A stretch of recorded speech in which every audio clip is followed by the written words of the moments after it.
Welcome back to the channel, guys. I hope your day is going well.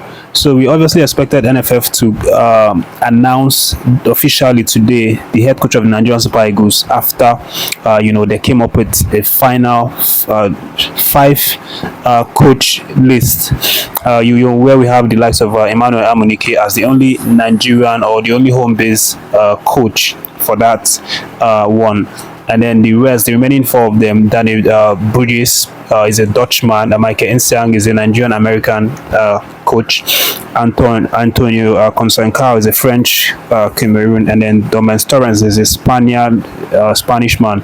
But again, as I mentioned in the last video, we obviously expected them to announce it today because the technical committee actually met with the executive committee to decide on who is going to be the head coach, but that didn't happen today. Obviously a bit sad, but I wanted to update here what actually transpired after the meeting, based on the update that just came out from one of NFF's official, whose name I won't be mentioning.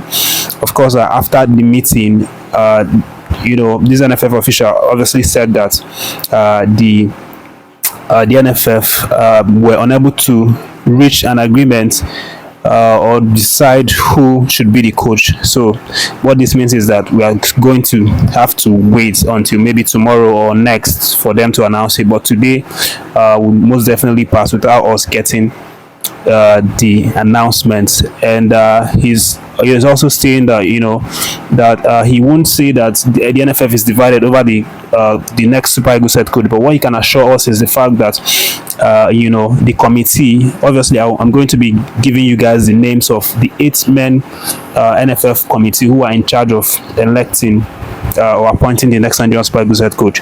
But what this source is saying is that NFF may not exactly be divided on the decision, but what he can assure us is that the team or the committee that's in charge of appointing this coach, what they are feeling, or the feeling that's very popular among them, is that they might still need to appoint a foreign-based coach this time around to replace Jose Posero. That's the idea or the hints that they are giving. And of course, what this is definitely not a good news for Emmanuel Amunike, because it's like the only home base coach that's on the list. But again, that's what this official has said. And it's it's a little bit sad because it means that we will still have to wait a while before we get our coach, and then that means there's a stall into the preparation with the Super Eagles, with the qualifiers and everything. But let me go on and tell you guys the men, or the list of 8-men committee, NFF's committee, that will be responsible for selecting or appointing the next Nigerian Super Eagles head coach. So in the group we have the likes of Sheriff who's the chairman of this committee, and then we have Felix Ayansi Agu, he's the vice chairman. Then Olayinka Olagbemiro is also one of the people there. Victor Ikweba is also one of them. Zana Mala, then Felix Owolabi, Augustine Egwavon, who's the head of technical department, as we already know, and then the last person there is Aminu Kafi. So these are the 8-men committee that will be responsible to select the next Nigerian Super Eagles head coach for us. And after the meeting between these guys, obviously today they were unable to reach a decision. That's why we've not heard, or it's the news has not broke out that okay, we have ourselves a new Super Eagles head coach. But the gist right now is that Emmanuel Amunike might be out of contention based on what just came out from one of NFF's official about the meeting, that they are not feeling really keen about selecting a home base, that they want to select a foreigner to replace Coach Jose Posero. And then leaving that gist, let me let you know that Coach Manu Garba has now kick-started his camp for the under-17 Golden Eaglets. Of course, I mentioned in one of the last videos that Manu Garba obviously declared open the camping before the weekend, and that's has already started. And the boys that he selected, or that he was among the people that selected have now showed up in the camp. The camp is a closed camp. Not much details is being given about the camp, which makes it a closed trial. That means it's not open for everyone.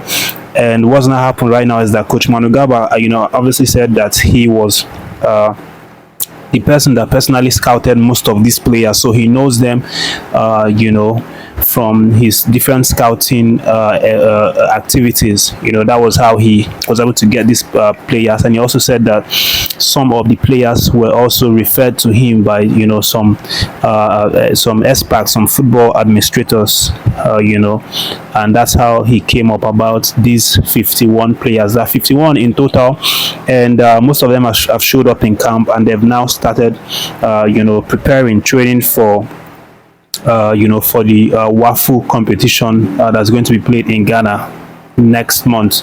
And of course, Coach Manugaba has said a number of things, and one of the things is that he has assured Nigerians that he's going to definitely get the ticket for the under-17 World Cup qualifiers. Of course, the WAFU competition is not only just African Union competition. It's not only all African games competition where you can win trophy, but it also serves as the qualifier for the under-17 games. So that means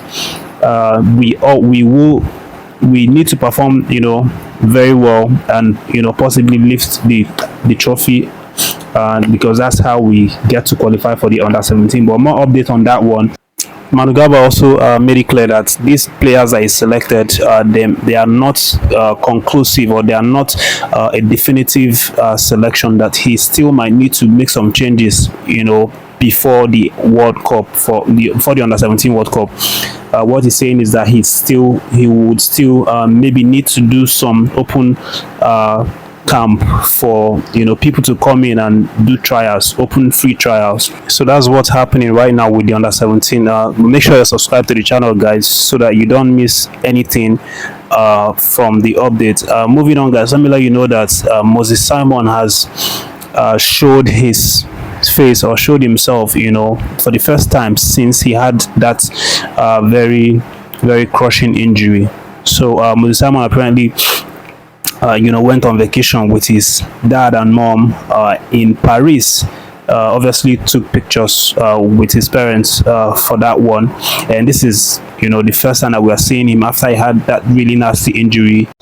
But from what we are seeing here, it shows that he's recovering really well, and he's now maybe walking by himself, and even though there's still some strap to his left leg, he looks like he's recovering really well.